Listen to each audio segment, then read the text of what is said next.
आपला उत्साह कमी झालेला दिसतोय जुन्या पेन्शनचा.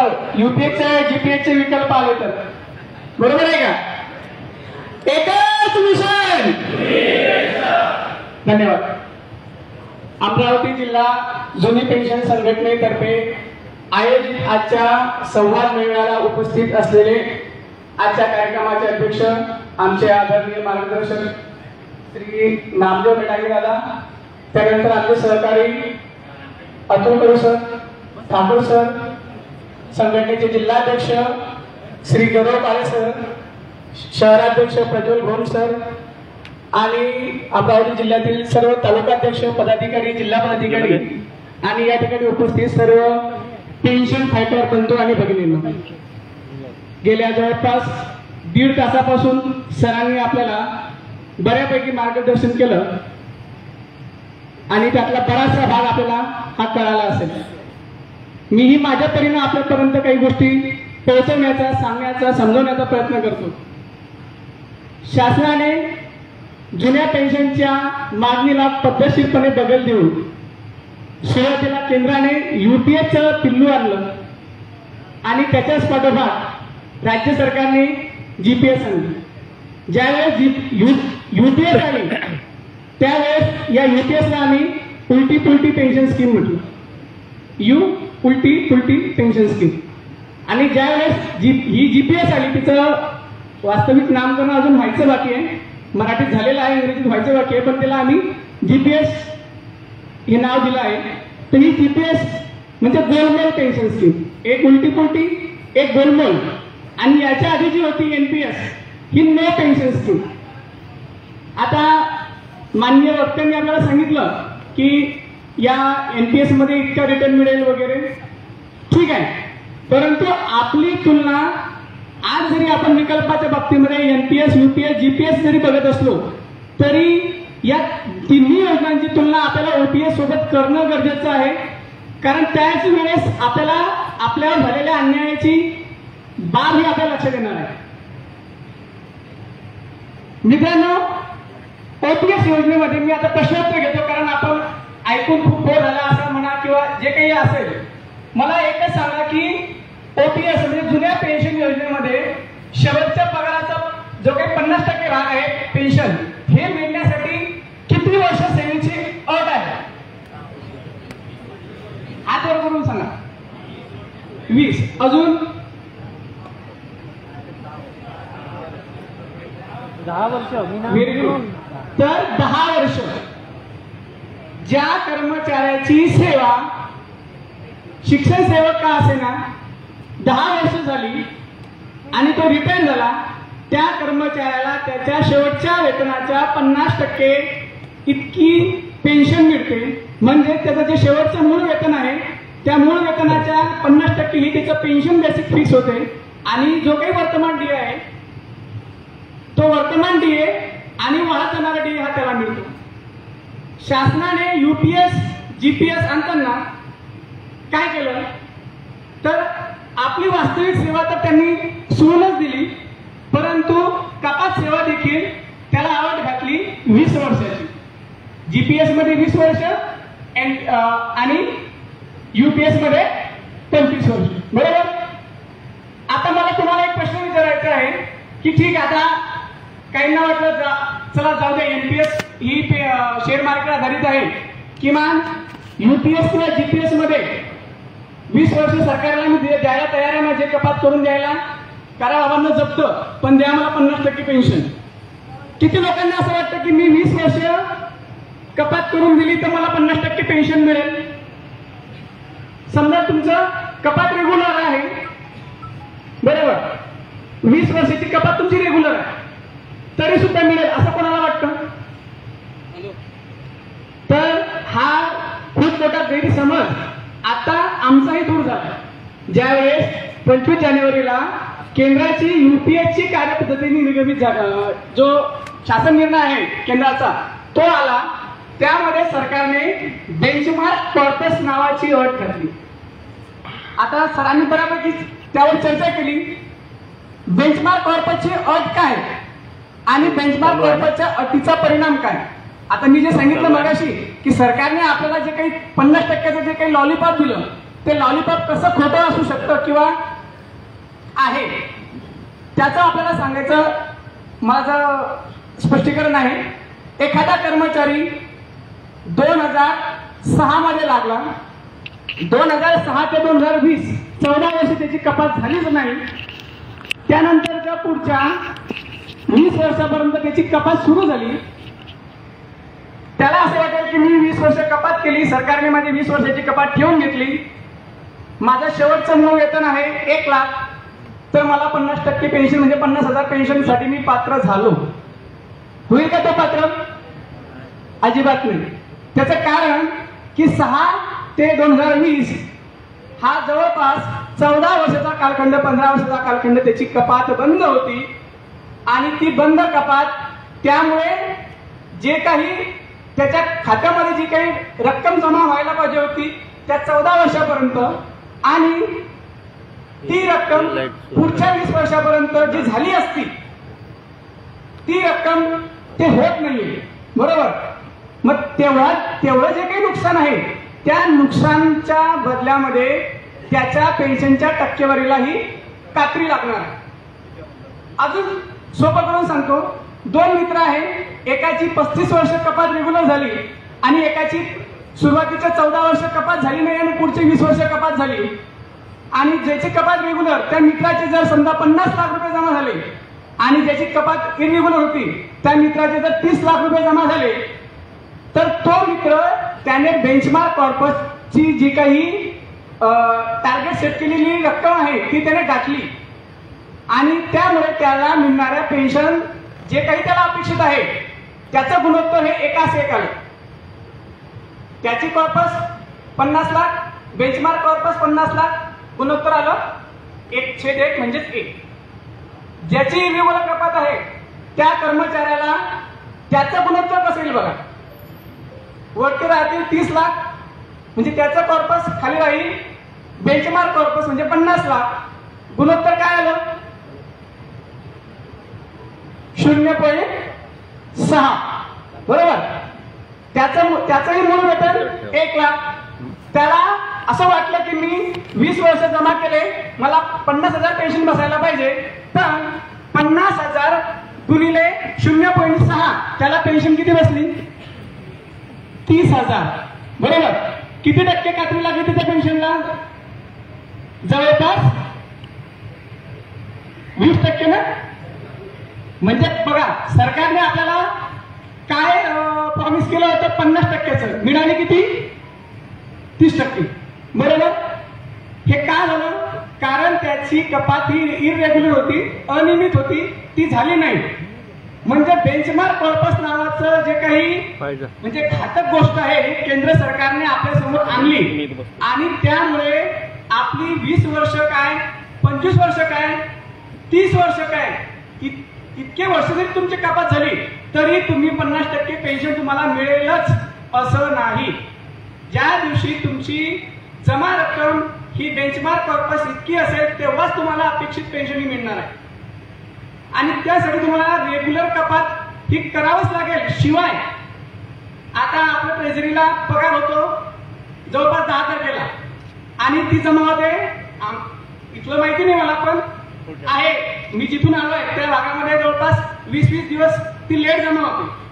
पीएफआरडीएचं जो अपेक्षित जमा रक्कम म्हणजे ती व्हायला पाहिजे खात्यावर ही 10 दिवसाची किंवा 8 दिवसाची असणार आहे ज्यावेळेस बेंचमार्क कॉर्पसचा परफेक्शन त्यांचं गाईडलाईन येतील त्यावेळेस. मग त्याचा सुद्धा परिणाम आपल्या बेंचमार्क कॉर्पसवर होण्याची शक्यता आहे. आता आपण येऊ जुन्या पेन्शनकडे. जुन्या पेन्शन योजनेमध्ये जे अनुदानित विनाअनुदानित शाळेतील कर्मचारी किंवा शिक्षक आहेत ते सुरुवातीचे 10-15 वर्ष तर बिचारे बिनपगारी किंवा टप्पा अनुदानावर असतात. अशा कर्मचारी शेवटी रेग्युलर होतो आणि 10-12 वर्ष जरी त्याला रेग्युलर झाला तरी त्याला पूर्ण पेन्शन मिळते, 50% पेन्शन मिळते. पण इथे होणार आहे का ते? म्हणजे आपण या पेन्शन स्कीमला उलटी पुलटी म्हणायचं सुरुवातीपासून हे एक कारण होतं. त्यानंतर यांनी आणला हा बेंचमार्क कॉर्पस, ज्याची रेग्युलर कपात आहे त्याला सुद्धा काही गोष्टींवर अवलंबून राहावं लागणार आहे 50% पेन्शनसाठी, आणि ज्याची 20 वर्ष कपात घेऊन सुद्धा 50% पेन्शन त्याला मिळू शकत नाही, कारण त्याचे काही वर्ष गॅप पडलेले आहेत. अशी सुद्धा स्थिती महाराष्ट्रातील कर्मचाऱ्यांची आहे, विशेषतः शिक्षकांची. आता इथे जिल्हा परिषद शिक्षक आपले बसलेले असतील. सगळीकडे आपली एनपीएस जे अकाउंट आहे सुरू झालं 2021 पासून, एप्रिल पासून. डीसीपीएस कपात सुरू होती मार्च 2021 पर्यंत. आपले या डीसीपीएसचे पैसे वर्ग झाले, काहींचे 2022 मध्ये झाले, काहींचे 23 मध्ये झाले. ठाणे जेपीमध्ये बऱ्याचशा कर्मचाऱ्यांचे अजूनही झाले नाही. म्हणजे त्यांचं गेल्या 5 वर्षामध्ये आतापर्यंत जवळपास 5 ते 6 लाखाचं नुकसान झालं फक्त व्याजाचं. आता मला सांगा, कपात रेग्युलर होती त्या व्यक्तींची, एनपीएस मध्ये पण सुरू झालं, पण ती रक्कम वर्ग न केल्यामुळे नुकसान झालं त्यांचं व्याजाचं, कारण रिटर्न एनपीएस ला न गेल्यामुळे रिटर्न सुद्धा भेटले नाही. ही रक्कम सुद्धा त्याच्या बेंचमार्क कॉर्पसवर परिणाम करणारी आहे, आणि त्यामुळे त्याच्या पेन्शनला सुद्धा कात्री लागणारा हा एक विषय आहे. आता याच्याही पलीकडे आपण जाऊया. समजा तुम्ही एकदम परफेक्ट आहात, तुमचं रेग्युलर झालात, तुम्ही रेग्युलर झाल्यानंतर पहिल्या दिवसापासून कपात आहे, सर्व काही आहे, आणि जेवढी बेंचमार्क कॉर्पस आहे ती पेन्शन रक्कम तुमची जमा झाली यूपीएस मध्ये. मग आता यूपीएस मधून आपल्याला परत काय मिळेल, तर आपल्याला परत लमसम अमाऊंट मिळेल. आता ही लमसम अमाऊंट किती असेल, तर जो तुमचा काही शेवटचा पगार असेल त्या पगाराच्या 10% रक्कम त्याला गुणिले तुमचे एकूण कपातीचे 6 महिने कालावधी. जर तुमची कपात 30 वर्ष झाली आहे तर 6 महिने कालावधी येईल तुमचा 60. जर तुमची कपात 20 वर्ष झाली तर 6 महिने कालावधी येईल 40. तर या हिशोबाने तुम्हाला ती रक्कम मिळेल. आणि एक जे आमचं अंदाज आहे, कॅल्क्युलेशन आहे, त्या हिशोबाने ही लमसम रक्कम आपल्या जमा कॉर्पसच्या 8 ते 10% असणार.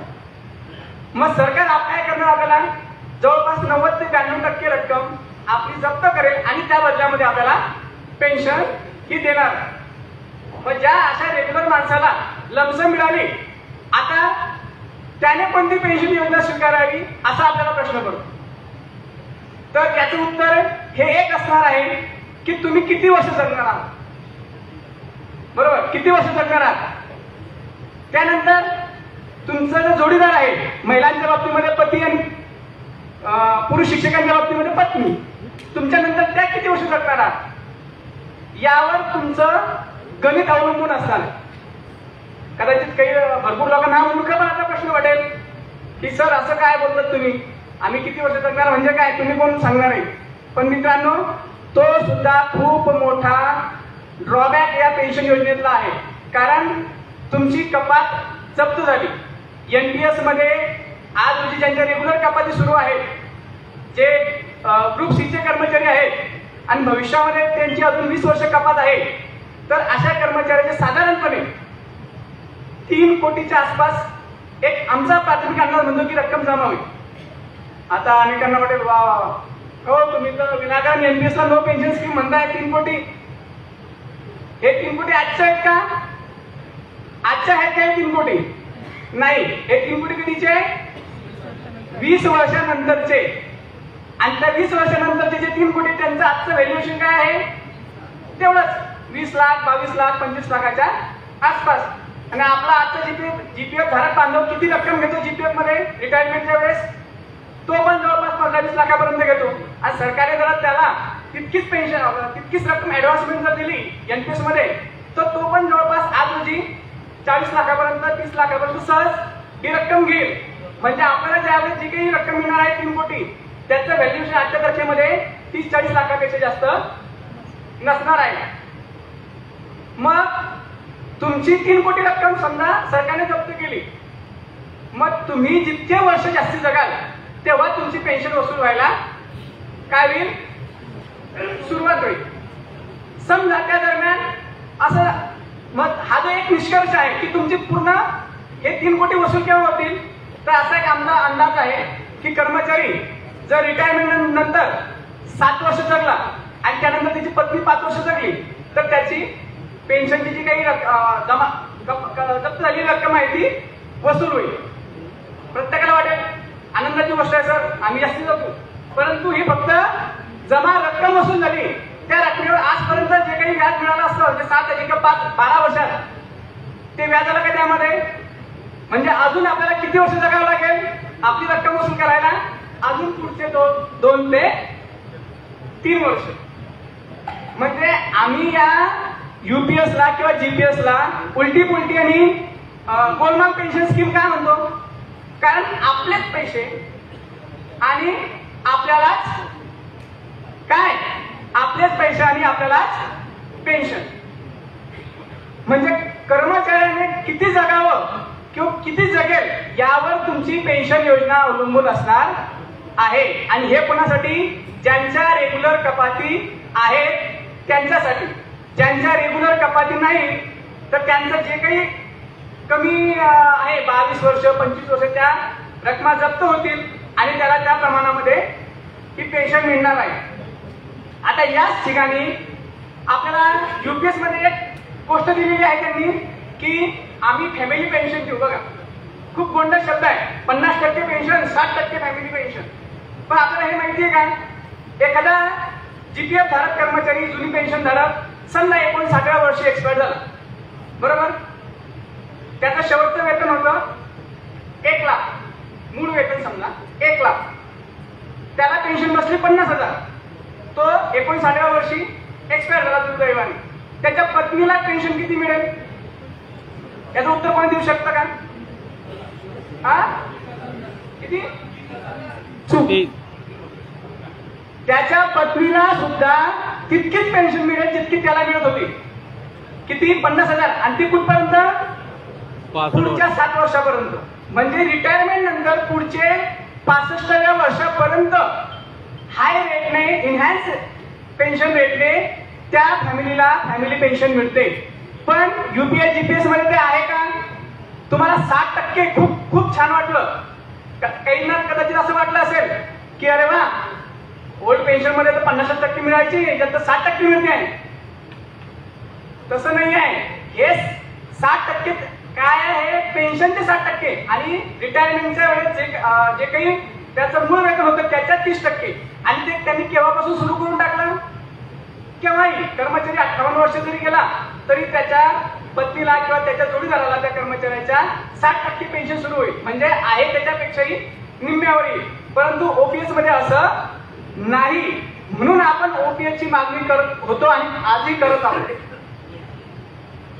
कमी आयुष्य असणाऱ्या आपल्या एखाद्या कर्मचारी बांधवाचं निधन झाल्यानंतर त्या पत्नीला बिचारीला पेन्शन मिळेल. ओल्ड पेन्शन मध्ये पेन्शनची जी काही मूळ वेतन आहे हे रिवाइज व्हायचं रिव्हिजन व्हायचं. कशामध्ये? इन्क्रिमेंट मध्ये वेतन आयोगामध्ये. आज म्हणजे जो काही कर्मचारी आहे ज्याची समजा असं धरूया की 20,000 रुपये त्याच्या पत्नीचं फॅमिली पेन्शन डिसाईड झालेलं आहे. तर येतं जे काही वेतन आयोग आहे त्या वेतन आयोगामध्ये OPS मध्ये असणाऱ्या त्या कर्मचाऱ्याच्या पत्नीचं जे काही बेसिक आहे हे 20,000वरून जवळपास दुप्पटच्या घरात जाणार आहे. म्हणजे तिला 40,000पर्यंत तिचं मूळ वेतन होईल आणि पुढे जो काही DA लागेल ते इन्क्रीज आपोआप होत राहील. याच ठिकाणी जर समजा एखादा GPS धारक किंवा UPS धारक असला तर त्याच्या पत्नीला पेन्शन तर हे 20,000चं जे बेसिक आहे ते तर नाही त्याच्यापेक्षा कमीच होईल. 15,000 किंवा 12,000च्या आसपास होईल. पण त्यांचं मूळ फक्त DA वाढेल. त्यांना हे मिळेल का? वेतन आयोग मिळणार नाही. म्हणजे कायमस्वरूपी अशी व्यक्ती जवळपास सरासरी 30 ते 40% पेन्शननेही मागे राहणार आहे OPS धारकांच्या बाबतीमध्ये. त्याचे जमा रक्कम तर गेलेच. त्याची जमा रक्कम तर गेलीच. पण जे भेटते आहे ते पण 20%ने कमी आहे. आणि जर त्यांचं देवाची कृपा असली जर चांगलं त्यांचं आयुष्यमान असलं तर कदाचित आपल्या पतीची जे काही रक्कम आहे ती गेलेली रक्कम त्या भरून काढतील. पण जर त्यांचं काही बरं वाईट झालं तर मुलांना त्यानंतर ना रक्कम ना पेन्शन. मग तुम्ही म्हणाल सर हे तर OPS मध्ये पण आहे असं. तर तसं नाही आहे. OPS मध्ये जर समजा त्या रिटायर्ड कर्मचाऱ्याची मुलगी किंवा मुलगा मुलगी जर असेल तर 24 वर्षापर्यंत, मुलगा असेल तर 21 वर्षापर्यंत त्याला सुद्धा पेन्शन, फॅमिली पेन्शन मिळण्याचा अधिकार आहे, रिटायरमेंट कर्मचाऱ्यांना सुद्धा. आणि एखादा कर्मचारी रिटायर असेल आणि त्याला मुलगा असेल किंवा मुलगी असेल आणि तो जर दिव्यांग असेल, अपंग असेल, तर त्या मुलाला किंवा त्या मुलीला आयुष्यभर कुटुंब निवृत्ती वेतन या जुन्या पेन्शन योजनेमध्ये मिळतं. यूपीएस जीपीएस मध्ये तो विषय आहे का? नाही. यूपीएस मध्ये फक्त काय आहे, लाईफ पार्टनर हाच उल्लेख आहे. त्यामध्ये त्याच्या मुलांचा उल्लेख नाही आहे, फॅमिली मेंबरचा उल्लेख नाही आहे. कारण नव्या नियमानुसार जर एकटा कर्मचारी असेल तर त्याच्या आई वडिलांना सुद्धा ही पेन्शन मिळते, जर पत्नी नसेल, मुलं नसतील तर. पण ओपीएस मध्ये डिपेंडंट जो काही डिसेबल मुलगा मुलगी असेल त्यांना सुद्धा पेन्शन मिळते. आणि आत्ताच मागच्या या एकदामध्ये एक जीआर आला, त्यानुसार एखादी विधवा जर मुलगी आपल्या आई वडिलांवर अवलंबून असेल आणि त्या आई वडील जर कर्मचारी असतील, रिटायर्ड कर्मचारी असतील आणि जर ते एक्सपायर झाले तर त्या मुलीला सुद्धा आयुष्यभर पेन्शन आहे. हे जाणून घेणं गरजेचं आहे. मी इथं यूपीएस पेक्षा ओपीएस वर का जास्ती बोलतोय?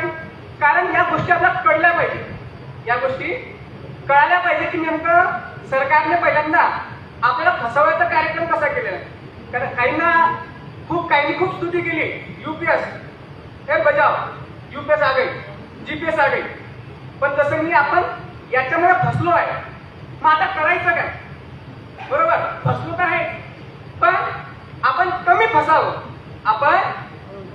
फसावं, हा आपला उद्देश आहे. संघटनेचा उद्देश काय आहे की तिघी योजना फसव्या आहेत, पण आपण कमी फसावं याबाबत माहिती सांगणे किंवा याबाबत लोकांना जागरूक करणे हा आमचा उद्देश आहे. आजच्या मेळाव्यात तुम्ही थीम बघा, संवाद मेळावा. संवाद साधतोय आम्ही तुमच्यासोबत, तुम्हाला तिघही योजनांमधली हकीकत सांगतोय. यूपीएस मधली, एनपीएस मधली, जीपीएस मधली आणि ओपीएस पण सांगतोय. आता एनपीएस जवळपास सर्वांना माहिती आहे. 60% रक्कम कॅश मिळते, 40% रक्कम आपल्याला पेन्शन मिळते, आपल्यानंतर आपल्या जोडीदाराला पेन्शन मिळते आणि आपल्या दोघांच्या नंतर आपल्या वारसांना, मुलांना ती 40% रक्कम परत मिळते. बरोबर.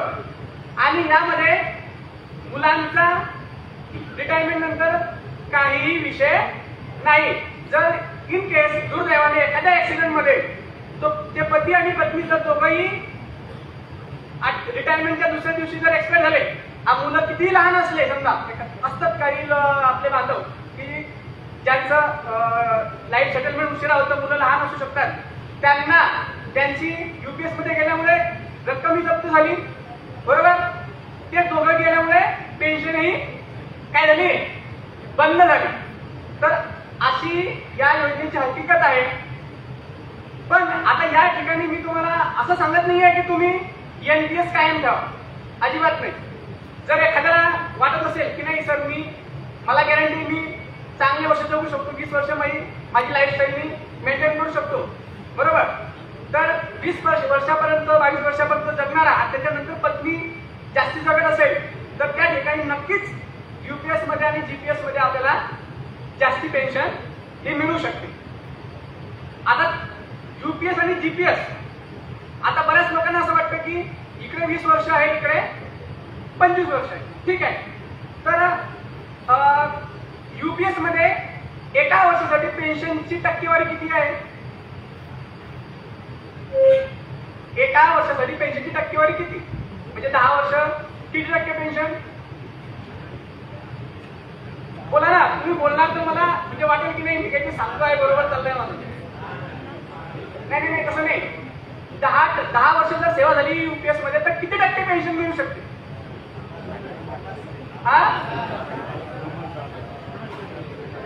10 वर्ष सेवा झाली तर 20% पेन्शन. म्हणजे बऱ्याचशा लोकांना असं वाटतं की 25 वर्ष झाली तरच 50% कमी झाली, तर मग काय हा एक प्रश्न निर्माण होतो की नाही. समजा 24 वर्ष झाली, 23 वर्ष झाली यूपीएस मध्ये, मग सर आम्हाला काय मिळेल? तर अशा लोकांना एका वर्षाला 2% या हिशोबाने पेन्शन मिळेल. किती मिळेल? 2% नुसार. मग ज्याची 10 वर्ष सेवा झाली त्याला किती पेन्शन मिळेल? 20%. 11 वर्ष झाली तर 22%.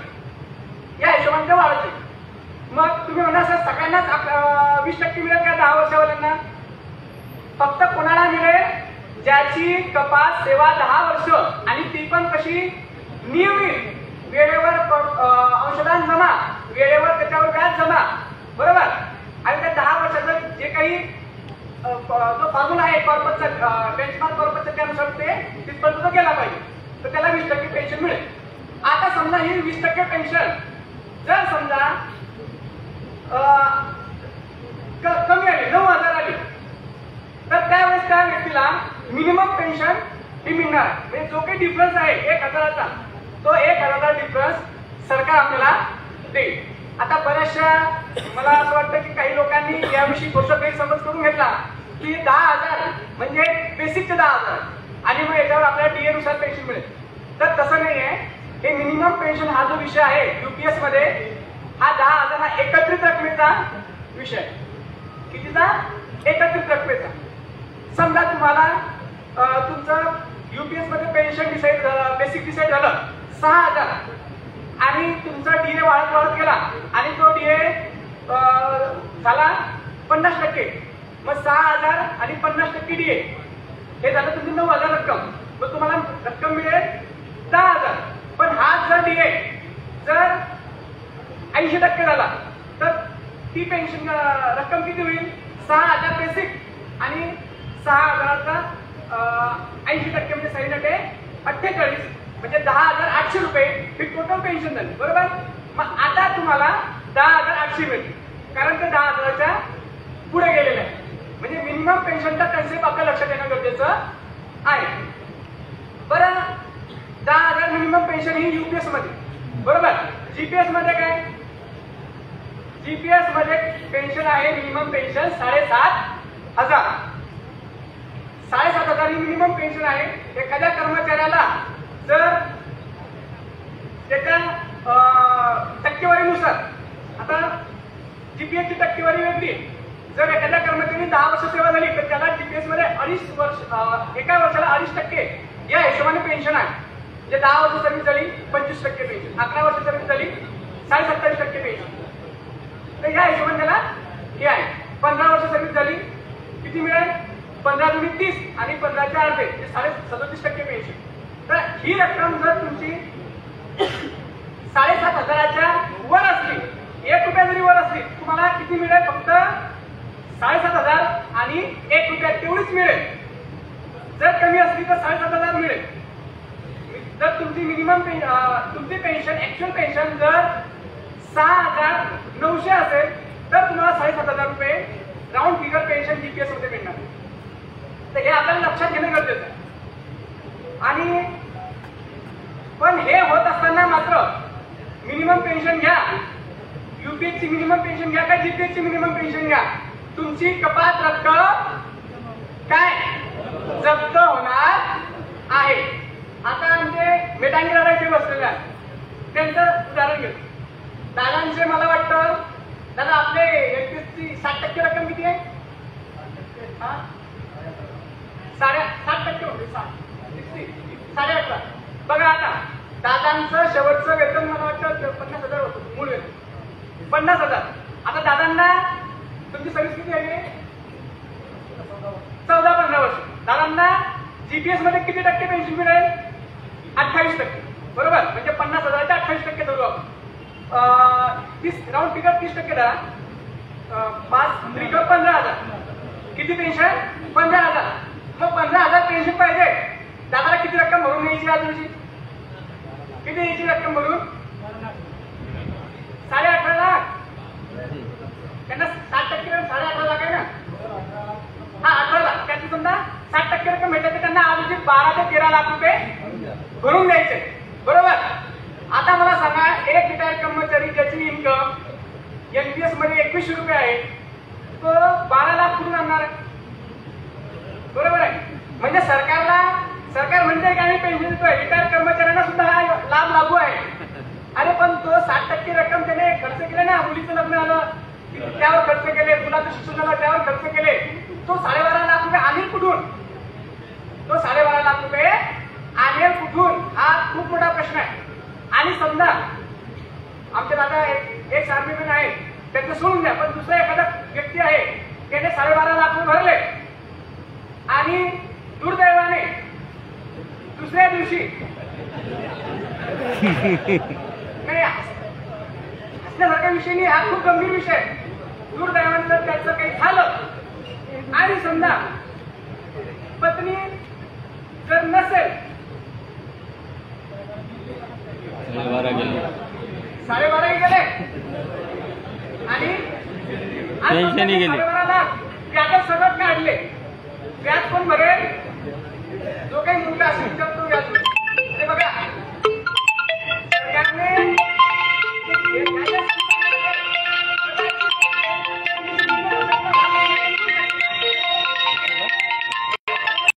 मुलगा त्याला शिव्या घालू शकतो की हा म्हातारा तर गेला, पेन्शन तर दिली नाही, रक्कम तर दिली नाही, पण आज कर्ज करून गेला आणि याचं व्याज मला खेळावं लागतं, रक्कम मला भरायला लागते. म्हणजे ही विदारक स्थिती निर्माण झालेली आहे. On camera. त्यामुळे असं जर जुनी पेन्शन लागू झाली असती तर आज रोजी ज्या आमच्या दादांना 2100 रुपये पेन्शन मिळते ते आज छानपैकी जवळपास 37,000 रुपये त्यांना पेन्शन मिळाले. कारण 25,000 रुपये मूळ पेन्शन बेसिक अधिक 50% डीए म्हणजे जवळपास 40,000 अधिक म्हणजे 25,000 अधिक 12,500 37 ते 40,000 रुपये त्यांना पेन्शन मिळाली असती. आणि या नवीन वेतन आयोगामध्ये त्यांचं ते 25,000 बेसिक हे 50,000 झालं असतं पेन्शन. म्हणजे जीव तोडून आम्ही का म्हणतोय जुन्या पेन्शनसाठी? आमचा लढा या यूपीएस, एनपीएस, जीपीएस साठी नाही, आपला लढा आहे ओपीएस साठी. पण म्हणजे खाईल तर तुपाशी नाही तर उपाशी असं जर करायला गेलो तर प्रॅक्टिकली तेही संभव नाही. आपल्याला माहिती असेल की शासनाने आपल्या लढ्यामुळे 10 लाखाचा जीआर आणला, बरोबर? आपल्याला ते मान्य होतं का? मान्य नव्हतं. कारण आम्हाला मयत कर्मचाऱ्यांना फॅमिली पेन्शन ग्रॅज्युटी द्या, जुन्या पेन्शनचा लाभ द्या, ही आपली मागणी होती. आपला लढा सुरू राहिला. पण जे मयत झाले होते त्यांचे आपण 10 लाखाचे प्रस्ताव जमा केले. कारण त्या कुटुंबांना आज काहीतरी चालू होणं गरजेचं होतं. म्हणजे आता बरेचसे आमचे विरोधक म्हणा किंवा आपल्या संघटनेतील काही म्हणतात की सर तुम्ही तर खूप ओढून ओढून एकच मिशन जुनी पेन्शन म्हणायचे, आता काय यूपीएस जीपीएसच्या मागे लागलाय. तर तसं नाहीये. लोकांना जागरूक करणं हा आमचा विषय. तर त्यावेळेस आपण त्या 10 लाखाचा सुद्धा प्रस्ताव लोकांचा दिला, लोकांना भेटले 10 लाख. त्यांचं काहीतरी त्यावेळेस काही अडकलेलं काय असेल, काही घर असेल, काही प्रॉपर्टी असेल त्यांनी खरेदी केली आणि आज म्हणजे जे काही फॅमिली पेन्शन आली त्यातून त्यांना ग्रॅज्युटीची रक्कम मधून ती रक्कम कदाचित वजाई झाली. त्यानंतर सरकारने फॅमिली पेन्शन एनपीएस मध्ये फॅमिली पेन्शन ग्रॅज्युटी आणली, लाभ झाला. पण आपण थांबलो का? नाही. आपला लढा निरंतर हा सुरू आहे. आपल्याला जुन्या पेन्शन कडेच जायचं आहे. पण आणि त्या लढ्यामुळे कुठे का होईना सरकारला एक पाऊल मागे का होईना त्यांना घ्यावं लागलं. असं नाही का असं द्यावं लागलं. पण ते यूपीएस जीपीएस पर्यंत आले आणि लढा यापुढेही सुरू राहील. पण हे सुरू असताना कर्मचाऱ्याला काहीतरी मिळणं गरजेचं आहे. तुम्ही या सगळ्या गोष्टींचा बारकाने अभ्यास करणं गरजेचं आहे. आणि आपल्या आज रोजी असलेली आपली सद्यस्थिती, भविष्यामध्ये ज्यावेळेस आपण रिटायर होणार आहोत त्यावेळेस आपल्या गरजा त्यानुसार आणि आपलं काय किती वर्ष जगणार याचा आत्मविश्वास ठेवून आपल्याला कॅल्क्युलेशन करायचं आहे. आता परत काही जण म्हणतील सर ठीक आहे, आता आम्ही कुठे एवढं कॅल्क्युलेशन करत असणार, आमच्याकडे थोडी इतका वेळ आहे. तर संघटनेने त्यासाठी सुद्धा आता आपले सरांनी पण काही गोष्टी सांगितल्या. पण प्रत्येक कर्मचाऱ्याला त्या गोष्टी करणं शक्य नाही, कारण प्रत्येक इतका हिशोब करू शकत नाही. तर आम्ही एक प्रयत्न केलेला आहे, आणि एक सॉफ्टवेअर बनवलं पेन्शनचं सॉफ्टवेअर. त्यामध्ये आज म्हणजे तुम्हाला तुमची इनपुट रक्कम टाकायची. पेन्शन कॅल्क्युलेटर कोणी कोणी बघितलाय? आपलं एनपीएसचं आहे, वेबसाईटवर आहे, बरोबर आहे. ते पण ऍक्युरेट नाही आहे, ते पण टेंटेटिव्ह आहे. तर त्या पेन्शन कॅल्क्युलेटर मध्ये आम्ही जो आजचा जो पगार आहे त्या पगार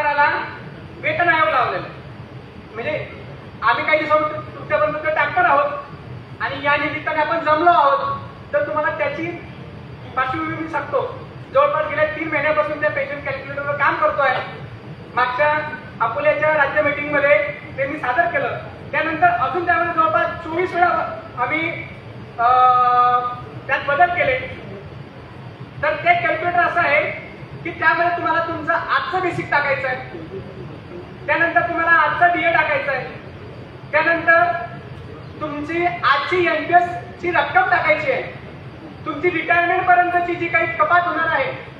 मला वाटतं सर ते प्ले केलं तर बरं होईल, पेन्शन कॅल्क्युलेटर. आधी विनंती आपण पेन्शन कॅल्क्युलेटर प्ले करा,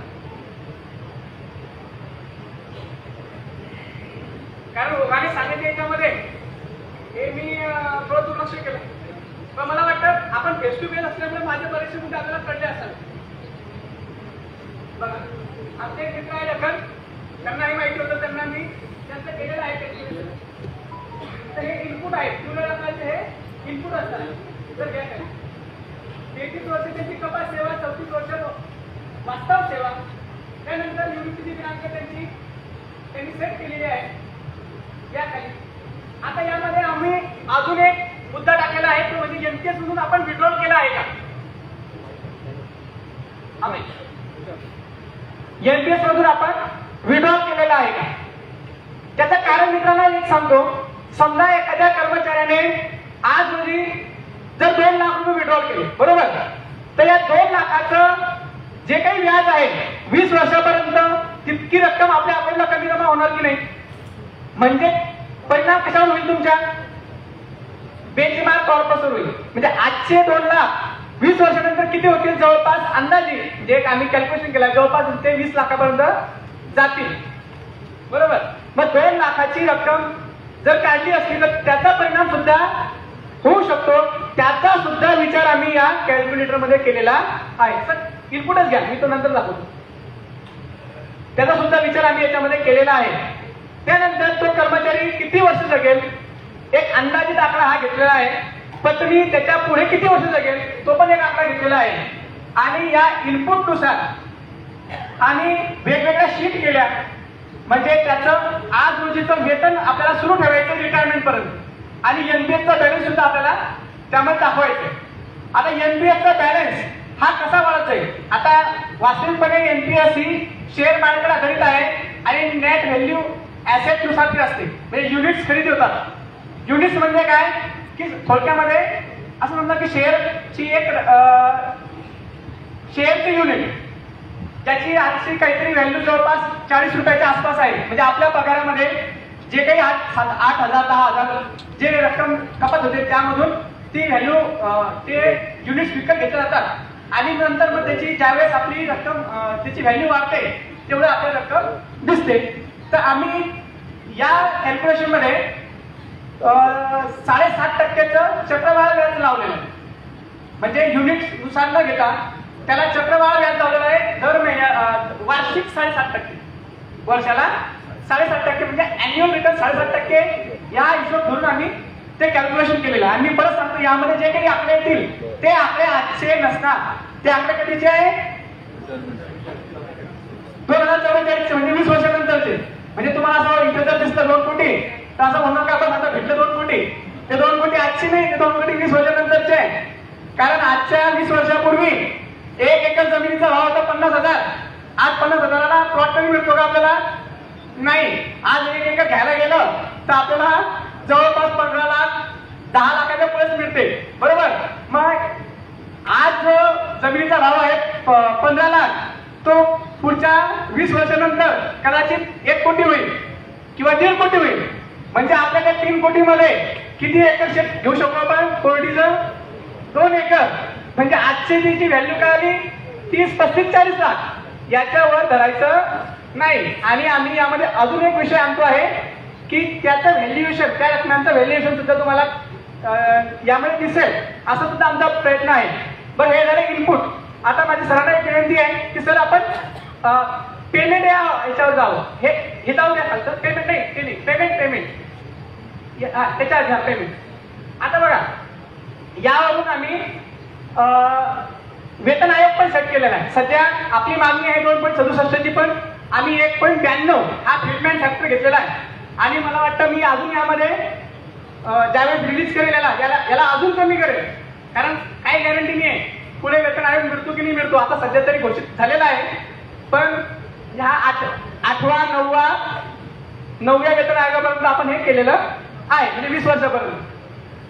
डीए रेट, तर सरासरी डीए रेट आपण 3% लावलेला आहे दर 3 वर्ष, दर 6 महिन्यानंतर.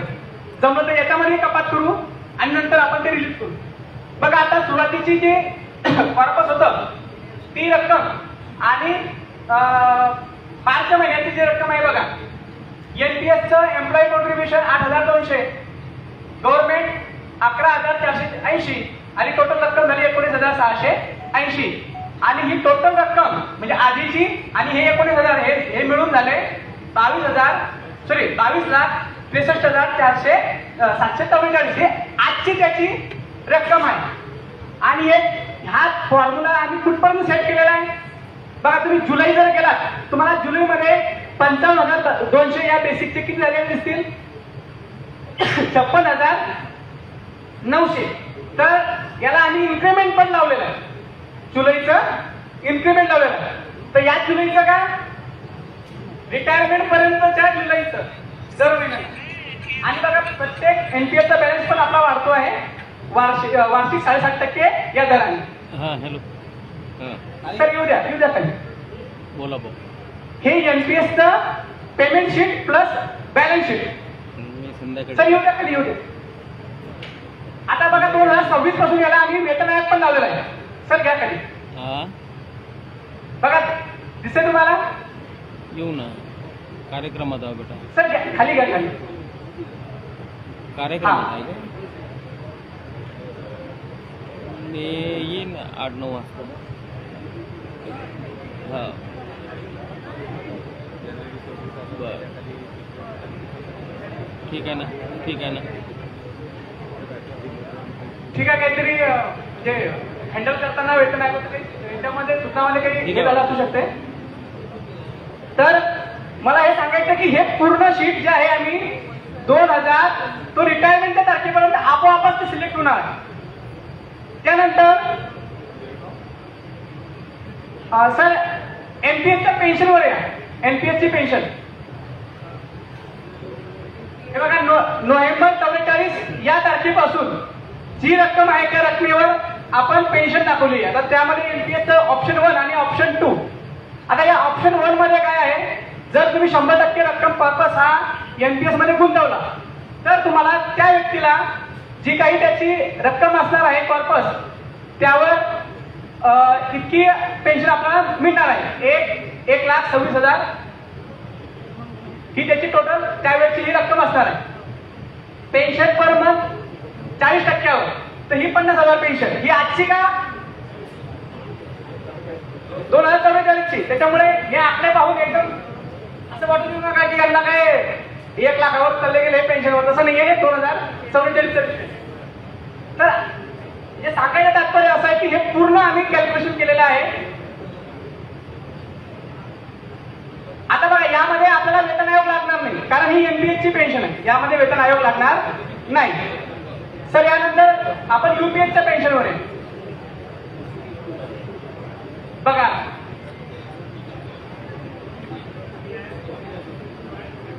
ही युपीएसची पेन्शन आहे. बघा तुम्हाला डीए रेट दिसतोय तुम्हाला,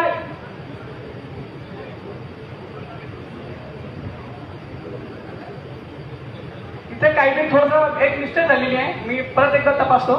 पण ह्या युपीएसच्या पेन्शनला सुद्धा आम्ही हे सेट केलेलं आहे आणि ही सेट करून जी रक्कम आली असेल ती याचप्रमाणे जीपीएस याचप्रमाणे ओपीएस. सर शेवटी या तुम्ही डायरेक्ट ओपीएस वर ओपीएस पेन्शन. हा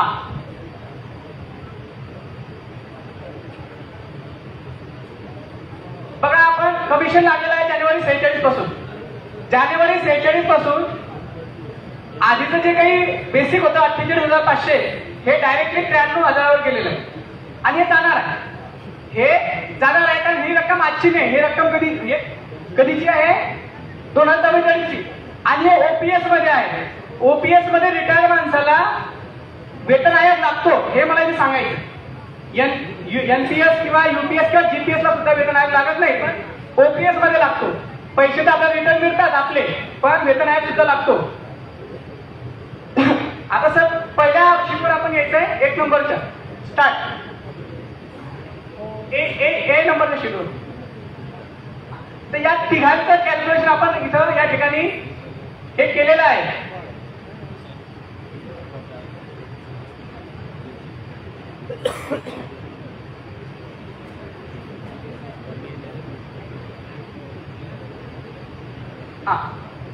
तर आपण इथं बघू शकता की युपीएस मध्ये लाल आकड्यांमध्ये जी काही रक्कम आहे ती रक्कम कर्मचारी जप्त होणारी रक्कम आहे. जवळपास 2,57,00,000च्या आसपास ही रक्कम जप्त होईल तेव्हाची. आणि त्या बदल्यामध्ये पेन्शन आपल्याला मिळणार आहे 1,24,000. मग आता असे 1,24,000 1,24,000 जर तुम्हाला 2.5 कोटीपर्यंत जायचं किती वर्ष जगावं लागणार आहे? बरोबर. म्हणजे सरकार जरी आपल्याला 1,24,000 त्यावेळेचे 1,24,000 म्हणतोय मी, कदाचित ते आजचे 20,000 असतील, जर ते द्यायचे तर तुम्हाला तेवढी रक्कम तुमची ही काय होणार आहे? जप्त होणार आहे. आणि ही तुलना केलेली आहे मी. बघा तुम्ही ओपीएस वर जर गेले तर ओपीएस वर जप्त झालेली रक्कम ही 0 आहे. ओपीएस वर जप्त झालेली रक्कम ही 0 आहे. महाराष्ट्राच्या जीपीएस मध्ये सरकारने बेंचमार्क कॉर्पस नावाची जी अट आहे त्याचं स्पष्टीकरण दिलेलं नाही. त्यामुळे त्यावर सुद्धा आम्ही पर्याय काढलेला आहे. कंडिशन 1 आणि कंडिशन 2 बेंचमार्क कॉर्पसची अट असली तर आणि बेंचमार्क कॉर्पसची अट नसली तर. ज्यांच्या रेग्युलर कपाती आहे त्यांना याचा जास्ती फरक पडणार नाही, पण ज्याच्या कपाती अनियमित आहे त्या व्यक्तीवर मात्र बेंचमार्क कॉर्पसचा खूप मोठा परिणाम हा होणार आहे. आणि सरकार काय करतंय? 31 मार्च पर्यंत विकल्प द्या. अरे पण तुमची अटी शर्ती काय आहेत हे माहिती आहेत का आपल्याला? नाही. अटी शर्ती आपल्याला माहिती नाही. मग असं असताना विकल्प द्यायला सांगणं म्हणजे त्या कर्मचाऱ्याला काय करणं? अंधाऱ्या एखाद्या गुहेमध्ये पाठवणं की जा, ना त्याच्याकडे टॉर्च ना काही माहिती, म्हणजे मध्ये त्याच्या जीवाला तो काही करो किंवा काही हो. तर अशी कंडिशन आपल्या कर्मचाऱ्यांसोबत झालेली आहे. म्हणूनच आम्ही सध्या 2 केलेले आहे. जर सरकारने त्याचं क्लिअर केलं तर यापैकी एकच कंडिशन आपल्या समोर आम्ही सादर करू. तर आता एक क्लोज करा. तर मला या ठिकाणी एक सांगायचं आहे की ज्यावेळेस आपण हे ऑप्शन देणार आहात तर हे आम्ही जे बनवलं आहे ते ठीक आहे. आम्ही आमचा प्रयत्न केलेला आहे की हे योग्य असावं, पण तुम्ही सुद्धा तुमचा विचार करणं गरजेचं आहे. यामध्ये कदाचित आपल्याला आकडा जास्त दिसेल युपीएस मध्ये जीपीएस मध्ये, पण तुम्हाला ठरवायचं आहे की तुम्हाला काय करायचंय, तुम्हाला काय करायचंय, कोणता निर्णय घ्यायचा आहे हे आपल्या हातामध्ये. संघटना सांगणार नाही की सर हा विकल्प घ्या किंवा तो विकल्प घ्या. कारण 2 जरी सख्खे भाऊ असले, सख्खे मित्र असले तरी दोघांच्या गरजा वेगवेगळ्या असतील. दोघांची पेन्शन एक राहीलच याची गॅरंटी नाही. एक मित्र असा आहे की त्या मित्राच्या घरी प्रॉपर्टी आहे, त्याला पैशाची गरज नाही, तो म्हणतो मी जास्त वर्ष जगणार आहे, मला पेन्शन पाहिजे, तर तो पेन्शनचा विकल्प घेऊ शकतो. पण एखादा मित्र असा आहे की त्याला असं वाटतंय की 20 वर्षानंतर माझ्या मुलीचं लग्न असणार आहे किंवा शिक्षण असणार आहे आणि त्याला वाटतं की जास्त जरी पेन्शन भेटली तर मला त्याची गरज नाही, मला माझे पैसे पाहिजे, तर तो एनपीएस योजना घेऊ शकतो. म्हणजे तुमच्यावर डिपेंड आहे, तुमच्या गरजांवर डिपेंड आहे की कोणती योजना घ्यायची. मेंढी वर्णाने कोणतीही योजना मित्र घेतोय म्हणून आपण घ्यायचं असं कृपया आपल्याला करायचं नाहीये. भविष्यामध्ये कदाचित म्हणतोय मी, जर काही न्यायालयीन प्रकरणं उद्भवली तर ही जी काही जप्त होणारी रक्कम आहे त्यापैकी कर्मचारी हिस्सा परत मिळू शकतो. शक्यता नाकारता येत नाही कदाचित, पण असं जर झालं तर त्यावेळेस संघटना परत तसा विकल्प परत रिटर्न करण्यासाठी सुद्धा प्रयत्न करेलच, तो भाग वेगळा. पण असं होऊ शकतं कदाचित जसं युपीएस मध्ये 8.5% कॉन्ट्रीब्युशन आहे तसं एनपीएस साठी सुद्धा मिळू शकतं. बरोबर. म्हणजे या पुढच्या शक्यता आहे त्या आज म्हणजे आपण फक्त एक गृहीत धरा, विकल्प निवडताना या सुद्धा शक्यता आपण गृहीत धरू शकता आणि त्यानंतर आपल्याला विकल्प सादर करायचा आहे. आता या ठिकाणी काही जर असतील मित्र त्यांनी सांगितलं सर मला विकल्प द्यायचा नाहीये, माझं काय, नो प्रॉब्लेम, तुम्हाला एनपीएस योजना आपोआपच लागू राहील, तुम्हाला विकल्प देण्याची गरज नाही. आपल्या काही अतिउत्साही मित्रांनी 3 विकल्प बनवले. मी अमुक अमुक अमुक यूपीएस, जीपीएस, एनपीएस. अरे बाबा, एनपीएस स्वीकारची गरजच नाहीये, ऑलरेडी एनपीएस आहे तुम्हाला, ऑलरेडी तुम्हाला एनपीएस आहे. तुम्हाला यूपीएस किंवा जीपीएस पैकी एक निवडायचे, बरोबर. समजा आता यावर म्हणजे मी तुमच्या प्रश्नाची उत्तर आधीच देतोय, कारण तितका वेळ आपण जाऊ शकतो. समजा एखाद्या म्हटलं की सर, समजा मी जर या 31 मार्च पर्यंत जर जीपीएसचा विकल्प दिला नाही आणि मुदतवाढ मिळाली नाही, तर नंतर मला यूपीएसचा विकल्प देता येईल का? हो, तुम्हाला यूपीएसचा विकल्प देता येईल. कधीपर्यंत देता येईल? तर ज्या वेळेस केंद्र सरकार यूपीएसचे फॉर्म भरायला सुरुवात करेल आणि त्याची जे काही लास्ट तारीख असेल त्या तारखेपर्यंत तुम्हाला विकल्प देता येईल. म्हणजे हे असं झालं आहे की केंद्राने यूपीएसचे फॉर्म भरण्याची मुदत म्हणजे सुरूच केली नाहीये आणि राज्याने विकल्प भरायला सुरुवात करून टाकलेली आहे. म्हणजे आज सुद्धा देऊ शकतात, पण तरी जे आहे परिस्थिती तशीच राहणार आहे. कारण त्याच्यावरची प्रत्यक्ष कारवाई कोण करणार आहे? केंद्र. ते कधी करणार आहे? कदाचित पुढच्या महिन्यापासून किंवा 2-3 महिन्यापासून. पण आपण आधीच ती लागू करून टाकली. त्याचं कारण होतं की इलेक्शन होते, त्या काळाचे सत्ताधारी किंवा सरकार दबावात असेल, घाईघाईने ही पण आणली, ही पण लागू करून टाकली. पण त्या योजनेचे विकल्प तुमच्यासाठी खुले आहेत, तुम्ही नंतर सुद्धा ते देऊ शकता. जर समजा तुम्ही जीपीएसचा विकल्प दिला नाही आणि भविष्यामध्ये यूपीएसचा विकल्प दिला नाही आणि तारीख निघून गेली, तर तुम्हाला परत ती देता येईल का? तर सध्या तरी तसं नाहीये की एकदा तुम्ही विकल्प दिला नाही आणि मुदत संपली तर परत तुम्हाला त्या योजनेमध्ये जाणं आता तरी शक्य नाहीये. पण कदाचित भविष्यामध्ये आपण मागणी करू शकतो सरकारकडे की ही जी विकल्प आहे ही गोष्ट तुम्ही रिटायरमेंटच्या वेळेस आणा, लोकांना कळू द्या की त्याला किती पेन्शन मिळणार आहे ऍक्च्युअल मध्ये.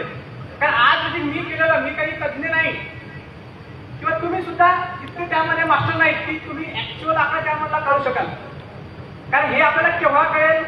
ज्यावेळेस आपण रिटायरमेंटच्या दिवशी राहू त्यावेळेस कळेल की ऍक्च्युअल आपला पर्पज इतका आहे, एनपीएस मध्ये आपल्याला ही एवढी पेन्शन उद्या मिळणार आहे किंवा यूपीएस मध्ये ही रक्कम बेंचमार्कच्या इतकी कमी पडते म्हणून आपला इतका फटका बसला, इतकी आपल्याला पेन्शन मिळणार आहे.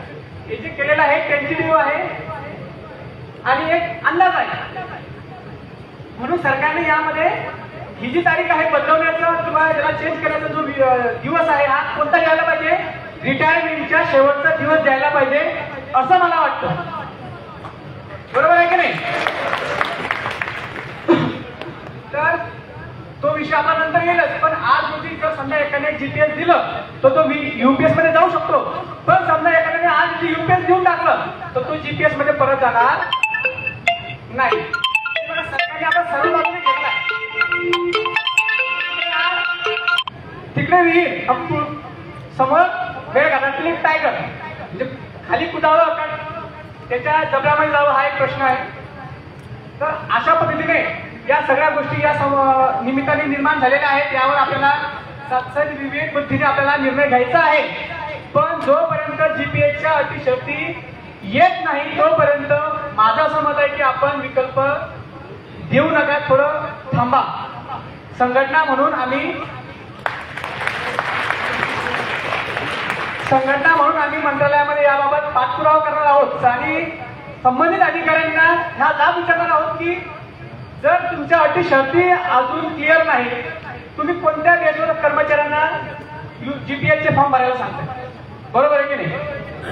जर जीपीएसची आपलं बेंचमार्क पर्पजची अट आली आणि त्या कर्मचाऱ्यांना त्याच्या आधी जर जीपीएस ऑप्शन देऊन टाकलं समजा किंवा यूपीएस देऊन टाकलं आणि त्यानंतर कसं की यामध्ये जीपीएसची याची अट नाहीये, बेंचमार्क पर्पजची अट या जीपीएस मध्ये नाहीये आणि त्यांनी यूपीएस देऊन टाकली, मग तो तर पस्तावा करेल ना की अरे मला 10 वर्ष कपात बंद होती पण पुढचे 20 वर्ष कपात माझी सुरू असणार आहे, मला 50% पेन्शन मिळाली असते पण मी आता यूपीएसचा विकल्प देऊन टाकला. मग आता कसं आहे की नाही होणार आहे? तर सरकारला आपली विनंती असणार आहे की बाबांना आमची मागणी जुनी पेन्शन आहे, पण कमीत कमी इतका तरी तुम्ही लोकांना घरात जोडण्याचा कार्यक्रम करू नका. किमान तुमच्या जीपीएसच्या कार्यपद्धती आधी समोर आणा लोकांच्या की काय असणार आहे, कसं असणार आहे. आता मी यामध्ये स्लाइडमध्ये सांगितलं की सरकार पेन्शन कशी देईल, तर एनपीएस मधून पेन्शन देईल, कमी पडणारी रक्कम ट्रेजरी म्हणून टाकेल, हा आमचा अंदाज आहे. पण सरकार काय करेल अजून सरकार सांगितलंय का? सांगितलं आहे का? आम्हाला असं वाटतंय की ग्रॅज्युटी मिळेल, जीपीएस मध्ये ग्रॅज्युटी मिळेल, युपीएस मध्ये मिळेल. पण युपीएसचं जर आपण नोटिफिकेशन बघितलं त्यामध्ये ग्रॅज्युटीचा कुठेही उल्लेख नाही. म्हणजे मनामध्ये खूप मोठा प्रश्न निर्माण झालाय की नाही झालाय अजून, ग्रॅज्युटी मिळेल की नाही मिळेल ते आधी क्लिअर करा. बरोबर? तर अशा बऱ्याचशा गोष्टी आहेत त्या सरकारने क्लिअर करणं गरजेचं आहे. याची कार्यपद्धती समोर आणणं गरजेचं आहे. तोपर्यंत सरकारने या युपीएसचे जे काही फॉर्म आहेत त्याला मुदतवाढ द्यावी. आणि त्याही पलीकडे आम्ही अजून सांगतो की सरकारने हा निर्णय शेवटच्या दिवशी घ्यावा. कारण तुम्ही जीपीएसचा फॉर्म भरला म्हणजे तुमचं एनपीएसचं कपात बंद होणार आहे का? शेअर मार्केटमध्ये रक्कम जाणं बंद होणार आहे का? नाही. तुमचा प्राण नंबर तसाच राहील, तुमचं सर्व तसंच राहणार आहे. सरकारची कर्मचाऱ्याची रक्कम एएच्या अकाउंटमध्ये डायरेक्टली इनडायरेक्टली ही जाणारच आहे, शेअर मार्केटमध्ये ती लागणारच आहे. तर किमान सरकारने, मायबाप सरकारने कर्मचाऱ्यांना रिटायरमेंटच्या शेवटच्या दिवसापर्यंत ऑप्शन फॉर्म भरण्याची काय द्यावी, संधी द्यावी, ही मागणी आहे. म्हणजे हे तर वास्तविकपणे दुर्दैव आहे की याच्यामध्ये आपण सरकारकडे अशा मागण्या करतोय, पण नाईलाज आहे. किमान तितकं तरी तुम्ही ऐका, हे सरकारला आज मी सांगतो. बाकी जुनी पेन्शन द्या हे तर आम्हाला सांगायचंच आहे. कारण या किती केल्या तर शेवटी कर्मचाऱ्यांना चक्कर आणणारे नाही. म्हणजे सर्व ऐकून कदाचित काही लोक चक्कर येत असतील. बरोबर? तर सरकारला हे म्हणणं आहे की तुम्ही एवढी घाई करू नका, आधी त्या स्पष्ट करा आणि नंतर काय हे फॉर्म तुम्ही आणा. आणि तुम्ही तोपर्यंत फॉर्म भरू नका, घाई करू नका, अशीच मला आपल्याला या ठिकाणी सांगायचं आहे.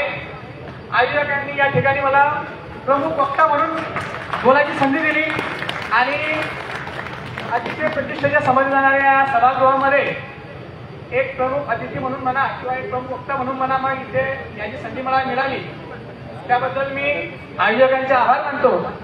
आणि माझं लांबलेलं जे काही वक्तव्य आहे ते थांबवतो. धन्यवाद. यानंतर जर कोणाचे काही प्रश्न असतील तर आपण विचारू शकतात. मी आपल्या प्रश्नांचं उत्तर देण्याचा प्रयत्न मी करणार आहे. धन्यवाद.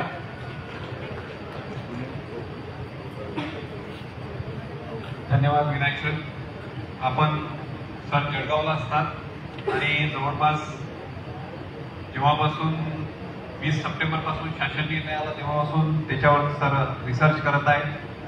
आणि जो काही तुमच्यासमोर त्यांनी अभ्यास मांडलेला आहे हा त्यांनी केलेला अभ्यास आणि त्यांचा अंदाज. आता मला असं वाटते तुमच्या मनात खूप सारे प्रश्न आहेत आणि ते तुम्हाला विचारायचे. मला असं वाटते ज्यांना प्रश्न विचारायचे असेल माईक तुमच्याकडे घेतो, तुम्ही सरांना प्रश्न विचारू शकता आणि त्यांचे सर उत्तर देतील अशी अपेक्षा.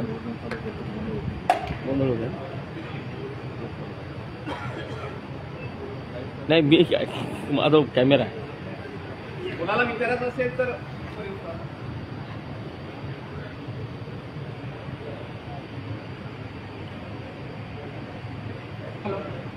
हॅलो. सर मला एक प्रश्न विचारला होता. ऑप्शन लाईट लावा यार, अंधार आहे.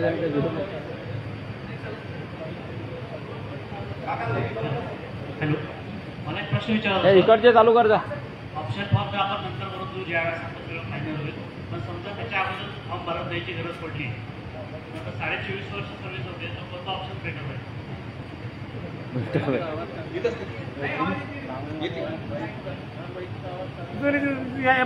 त्याचा आवाज कमी झाला मगापासून कमी झाला. हॅलो. सरांनी प्रश्न विचारला की सर काय किती वर्ष सर्व्हिस आपली झालेली आहे? 11 वर्ष झाले, अजून 13.5 वर्ष शिल्लक आहे. 11 वर्ष झालेली आहे, 13.5 वर्ष शिल्लक आहे. बरोबर आहे. म्हणजे आपण UPS मध्ये 50% पेन्शनसाठी पात्र आहेत, पण आपली कपात रेग्युलर आहे का? रेग्युलर आहे. रेग्युलर आहे. तर सरांना UPS योजनेमध्ये 50% पेन्शन मिळेल, बरोबर.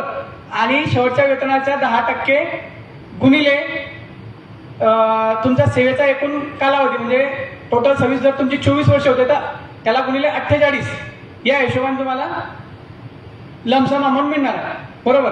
आता हे तुम्हाला ठरवायचं आहे की त्यावेळेस तुमची जी काही कॉर्पस जमा होईल, आज रोजी किती कॉर्पस आहे? 18.5 लाख, बरोबर. तर तो मला माझ्या अंदाजानुसार 1 कोटीच्या वर तो कॉर्पस जाईल जवळपास, जर चांगला रिटर्न जर मिळाला तर, किंवा त्याच्या आसपासमध्ये. मग ती रक्कम सोडून ती रक्कम सरकारला हँडओव्हर करून तुम्हाला जे काही समजा 50,000 पेन्शन जे काही असेल त्यावेळेस बसेल 11 वर्षानंतर, तर ते 50,000 पेन्शन हवी आहे की 1 कोटी रक्कम हवी आहे हे तुम्हाला डिसाईड करावं लागेल. कारण 50,000ची जी रक्कम आहे ती कदाचित वाढत जाईल. 50,000चे DA नुसार समजा 6 महिन्यानंतर 52,000 होतील, 53,000 होतील, 54 जे काही असेल ते. तर ही कुठपर्यंत, जोपर्यंत तुमची रक्कम निघत नाही तिथपर्यंत. आता हे तुम्हाला डिसाईड करायचं की तुम्हाला तुमच्या गरजा काय आहेत आणि तुम्ही भविष्यामध्ये तुम्हाला काय वाटतं की मी काय करू शकतो, किती वर्ष जगू शकतो, हे तुम्हाला डिसाईड करायचं. माझं मत असं होतं की UPS राहील बेस्ट का GPS राहील, या दोघांमध्ये आता बघा सरांचा विषय बरोबर. आता त्यांची कपात ही रेग्युलर आहे, बरोबर आहे. आता समजा GPS मध्ये बेंचमार्क कॉर्पस जर आला तर सरांना UPS बेटर राहील. काय बेटर राहील UPS? कारण सरांची जवळपास 50%च्या आसपास ते पोहोचतील. 24% म्हणजे 24 वर्ष सेवा म्हणजे त्यांना 48% पेन्शन मिळेल आणि याच्यामध्ये 50% पेन्शन मिळेल. त्यांचं जे काही शेवटचं वेतन असेल, समजा जर त्यांचं शेवटचं वेतन जर 1 लाख असेल तर 50,000 पेन्शन आणि 11 महिन्याचं सरासरी जर वेतन जर त्यांचं समजा 95,000 असेल तर त्यांना मिळणारी जी काही पेन्शन आहे ही 95,000च्या 48% ही असणार आहे, बरोबर. म्हणजे ती जवळपास 47-48,000 रुपये ही पेन्शन राहील. तर या GPS मध्ये ती राऊंड फिगर शेवटच्या वेतनाच्या 50% पेन्शन राहील, बरोबर. म्हणजे 50,000, म्हणजे तफावत त्यांची जवळपास 3 ते 4 हजाराची येईल, बरोबर आहे. आता 3 ते 4 हजाराचा लॉस त्यांना दरमहाच्या पेन्शन मध्ये आहे, पण त्यांना UPS मध्ये बेनिफिट किती मिळेल? जो 1 लाख त्यांचं जे शेवटचं वेतन आहे त्या वेतनाच्या 10% रक्कम म्हणजे 10,000 गुणिले 48 म्हणजे 4.5 लाख रुपये तुम्हाला 1 रक्कम मिळतील जवळपास, बरोबर. आता तुम्हाला 3,000 रुपये जास्ती पेन्शन घ्यायची आहे की ते 4.5 लाखावर पाणी सोडायचं आहे. हा निर्णय तुम्हाला घ्यावा लागणार त्यावेळेस. थँक्यू. ओके. नमस्कार सर. UPS मध्ये DR ही संकल्पना तुम्ही विस्ताराने स्पष्ट केली. कोणती? DR, डिअरनेस relief. Okay okay sir. Retired कर्मचाऱ्यांना डिअरनेस रिलीफच लागू असतो. जे रेग्युलर कर्मचारी जे कार्यरत कर्मचारी असतात त्यांना DA लागू असतो. DA आणि DR ची व्हॅल्यू एकच. DA जसा वाढेल तोच रेट DR चा असणार. नमस्कार सर, मी माजी सैनिक आहे. मी 30 रिटायर होणार आहे. माझे 12 वर्ष 8 महिने सर्व्हिस होणार आहे. मला काय योग्य आहे? 12 महिने 8 महिने 12 वर्ष 8 महिने 12 वर्ष 8 महिने. आणि तुमची कपात ही 12 वर्ष 8 महिने रेग्युलर आहे. रेग्युलर आहे. बरं. मग आता सरांना बघा यांना पेन्शन किती मिळेल? 12 GPS जर धरलं तर 12 वर्षाचे 2.5 नुसार 12×24 आणि 30% पेन्शन आपल्याला मिळेल सर, बरोबर. आणि UPS मध्ये तुम्हाला 12×24 पेन्शन मिळेल, बरोबर. आता शेवटचं वेतन तुमचं काय आहे? आता 58,500. 58,500 बेसिक 58,500. आता या 58,500च्या 24% तुमचं मूळ वेतन डिसाईड होईल सर. कोणी कॅल्क्युलेशन करा, म्हणजे मला सांगा, मला तर ते सांगता येते नक्की. 72,500. 72,500 72,000 पकडा ना 58. 58,500च्या तुम्ही त्याला 24% करा ना, 24% करा, 24%. 58ला 24 करा ना. 14,040 हे त्यांचं मूळ वेतन डिसाईड होईल आणि त्यांचा आजचा जो डीए आहे 53% हे त्याला लागेल. म्हणजे जवळपास 14,000 आणि हे जवळपास 7,000. सर तुम्हाला 21,000 पेन्शन बसेल. पण तुमची रक्कम किती आहे एनपीएस मध्ये? 28 लाख. तर तुमचे जीपीएस योजनेमध्ये 28 लाख रुपये जप्त होतील. बरोबर आहे. आणि त्यातल्या आपण युपीएसचा विचार करू, 28 लाख रुपये जप्त होतील. त्यातला लमसम म्हणून तुम्हाला किती मिळेल? तर 58,5,800 गुणिले यांची सेवा झालेली आहे 12 वर्ष 8 महिने. तर मग ते 12×24 आणि ते 8 महिन्याचे 6 म्हणजे 25.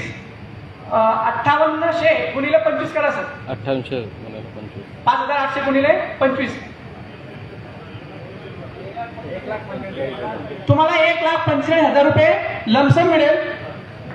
उरलेली जी काही रक्कम आहे 26 लाख समथिंग जी काही असेल ती, नाही 28 लाख आहे त्यांचे जमा, त्यातले 1,40,000 तुम्ही जे सांगितलं ते मिळतील. बाकीचे जप्त होईल आणि 21,000 रुपये पेन्शन सुरू होईल.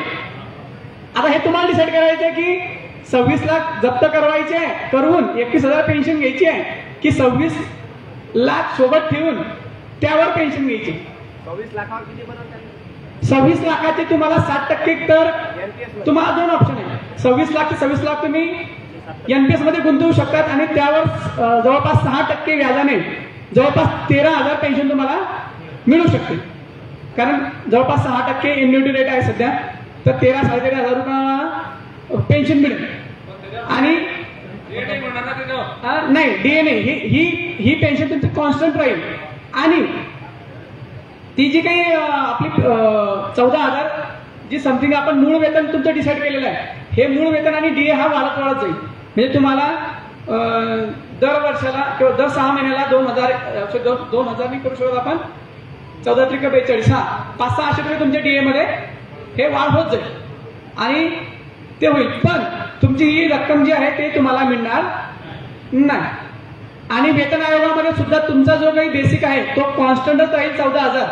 तो वाढणार नाही, तो वाढणार नाही. आता बरेचसे जर कोणी प्रश्न विचारायला पाहिजे की सर जर नवीन वेतन आयोग लागला की डीए 0 होतो, बरोबर, मग आमचं काय कसं होईल?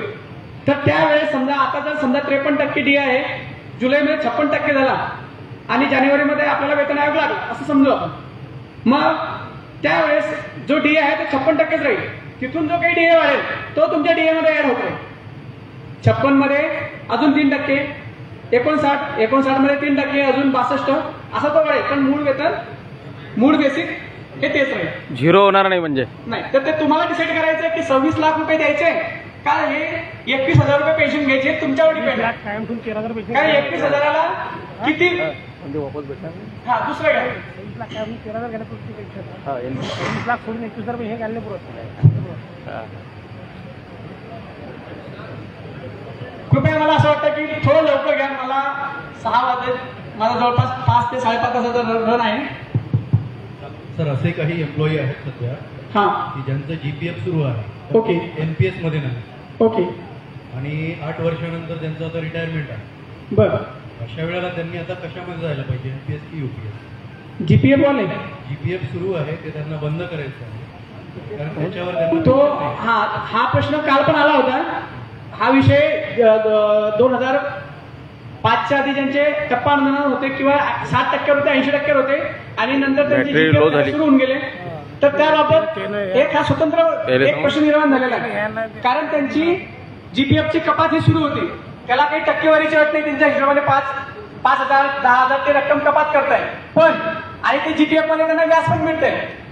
पण त्याची तुलना एनपीएससी होऊ शकत नाही, कारण त्यांच्यावर शासनाचं समकक्ष अंशदान जमा झालेलं नाही आणि त्या शासनाच्या अंशदानावर व्याज मिळालेलं नाही. म्हणजे ते बंद करताना शासनाकडून आपल्याला जीपीएफच्या रकमे एवढं शासनाचं अंशदान आणि त्याचं व्याज मागणी करावी लागेल. आणि तेव्हा आम्हाला एनपीएस किंवा यूपीएस लागू करा हे आपल्याला मागणी करावी लागणार आहे. हा नवीन एक प्रश्न इथे निर्माण झालेला आहे.